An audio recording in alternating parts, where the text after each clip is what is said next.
When 2020 started, everyone was setting goals, designing their vision boards, and reaching for the stars. Of course, we expect ups and downs because life is a journey with all the feels. And little did we know that everything was about to change.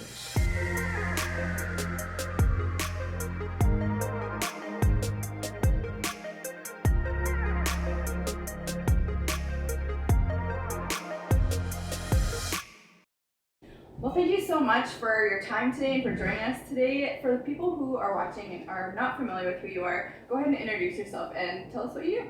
I'm Jen Bailey. I am from the Bismarck-Mandan area, have been my entire life. I recently just got a new job with YouthWorks, so I'll be working as their shelter facilitator and doing some stuff with them with their events.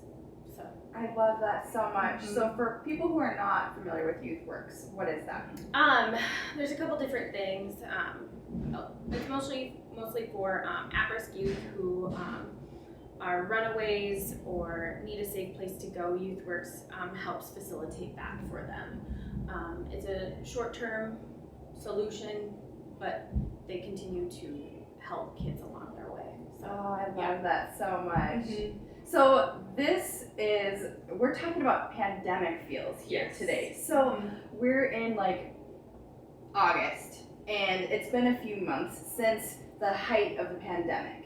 So what was that like for you when it all started kind of coming down? I deflect everything with humor. So I probably made a couple too many jokes about it, but that was me deflecting. I take everything very seriously, especially when it comes from a science perspective. So when it started to come out and I started to read more about it and research, I definitely took it very seriously from the beginning and have continued to do so. When they pulled the kids out of school, that was really hard, but I knew that that's what was best at the time to do so we could really get a hold of it. So when it started, did you quarantine yourself? Did you isolate yourself? How long were you indoors? I would leave my house to go grocery shopping, and that is only because I'm a single mother.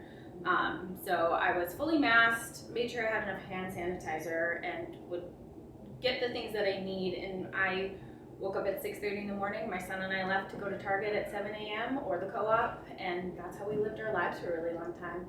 I didn't talk to anyone that wasn't, very far away from me. We definitely quarantined and isolated ourselves. So, what kind of emotions were you feeling? Were you afraid? Did you feel secure? How were you functioning? I think I felt everything, mostly anxious though. I am a type 2 diabetic, so that was really hard for me to hear all these things that were coming out from the diabetic community saying that this is a very serious underlying condition that could potentially hurt you. So please take it seriously. And I was like, done. I'm serious. So I felt every emotion, I just did. Mostly anxious though. And I was really worried about my son too. And he picked up on that anxiety. So we're both kind of trying to navigate our anxious lives now. And I mean, it's a wild ride and you have to do what you have to do. So that is the truth. So now we're a few months in, things have opened up, rules are changing, school is happening. What's your life like now, and how are you kind of like walking it out? I feel okay with the hybrid. Had they not gone to hybrid, I would have been very concerned with these kids being in school. And a lot of people say we've studied this, and we have with adults and the kids that we have. We haven't smashed 500 to 1,500 kids into a school yet to see what happens.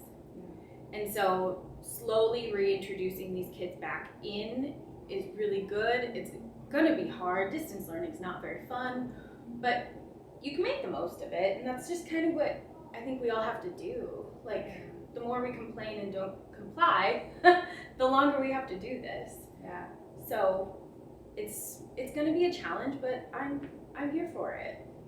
Here for it. I love that so much. So, did you work from home then? No, I actually was fired from my job because I am again a single parent. My parents don't live in Bismarck. I grew up on a ranch near Baldwin, and so when they closed school downs, I said I have to leave. I have to take care of my child, and 2 weeks later, I was let go.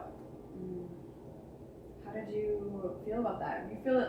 I was actually really okay with it. I did not love that job, and so that was like a blessing in disguise. Yeah. Did it add more stress? Yes, because then I had to shop for health insurance and take on the burden of not having an employer contribute to that. So, the $400 a month insurance plan that I was buying kept us at least safe, so if something bad happened, I'd only end up $11,000 in debt as opposed to $40,000, So I could get my medications. I have a really great doctor who was super awesome to work with in order to get my medicine and things that I needed and just be available to talk.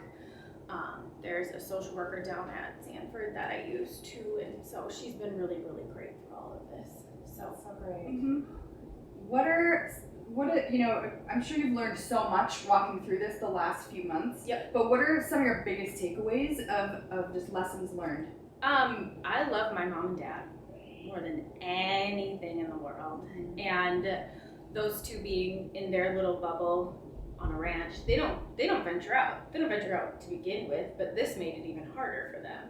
Plus, they're 65, so I was like, you have to stay home, which isn't hard for my dad, but my mom struggles a little bit with that. But making sure that they're safe, and they became the people that we just hung out with, and redeveloping a relationship with my mom and dad was so fun, and they're just, they're my friends now, like more friends than we were before this. They were, your parents are always your support system for the most part, but adding them as like good friends is such a beautiful thing, I think. Yeah, I think that's so common from a lot of people that I've spoke with over the last few months, is like they have a newer appreciation for their family, for their relatives, for their close loved ones, and it's just that extra time spent with them. I know even for me, spending time with my husband, we've grown closer. This is our first year of marriage, walking through a pandemic together.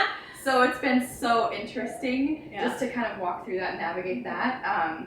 So any advice for people who might be watching right now that are, as a single mother, single parent, maybe just in general, that is walking through the pandemic right now? It's hard. It's hard. You're gonna feel so much more emotion and not that other people aren't feeling it, but you're feeling the weight of your kid's emotion just on yourself, and you don't have anybody else to unload that to. I mean, you can have friends and they can kind of understand what you're going through, but unless they actually live your life, they can't fully grasp it. But just learning to lean on people and find your community and make sure you ask people when you need help. That's such a hard thing to do. I'm so obsessed with the Enneagram and Myers-Briggs and finding out your personality type.